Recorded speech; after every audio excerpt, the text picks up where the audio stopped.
Hormuz జలసంధిలో నెలకొన్న ప్రతిష్టంభన ప్రపంచ దేశాలను వణికిస్తోంది. ఇరాన్ ఆంక్షలు, అమెరికా కౌంటర్ బ్లాకేడ్తో సముద్ర మార్గంలో నౌకల రాకపోకలు పూర్తిగా స్తంభించిపోయాయి. ఫలితంగా గ్లోబల్ ఎనర్జీ మార్కెట్ కుదేలవుతోంది. ఈ గండం నుంచి గట్టెక్కేందుకు అమెరికా అధ్యక్షుడు డొనాల్డ్ ట్రంప్ ఇప్పుడు సరికొత్త అస్త్రాన్ని ప్రయోగిస్తున్నారు. నౌకలకు రక్షణ కల్పించేందుకు, ఇరాన్ దాడులకు అడ్డుకట్ట వేసేందుకు ఒక భారీ అంతర్జాతీయ కూటమిని ఏర్పాటు చేయాలని ప్రతిపాదించారు. ఆ వివరాలు ఇప్పుడు చూద్దాం. ప్రపంచ చమురు సరఫరాలో దాదాపు 20% వాటా కలిగిన హార్ముజ్ జలసంధి ప్రస్తుతం యుద్ధ మేఘాల మధ్య చిక్కుకుంది.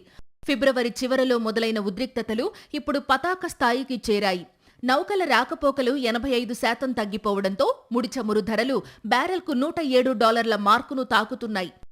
ఈ సంక్షోభాన్ని పరిష్కరించేందుకు America, Britain, France, Germany, Japan వంటి దాదాపు 22 దేశాలతో చర్చలు జరుపుతోంది.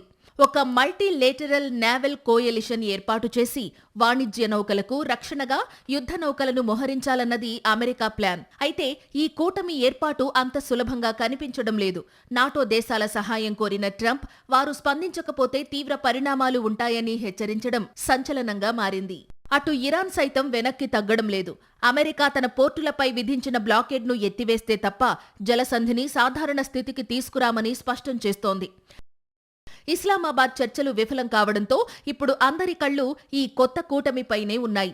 ఒకవేళ అమెరికా ప్రతిపాదించిన ఈ గ్లోబల్ ఫోర్స్ రంగంలోకి దిగితే హార్ముజ్ జలసంధిలో ఉద్రిక్తతలు తగ్గుతాయా, లేక ఇది మరో పెను యుద్ధానికి దారితీస్తుందా అన్నది ఇప్పుడు $1 మిలియన్ ప్రశ్న.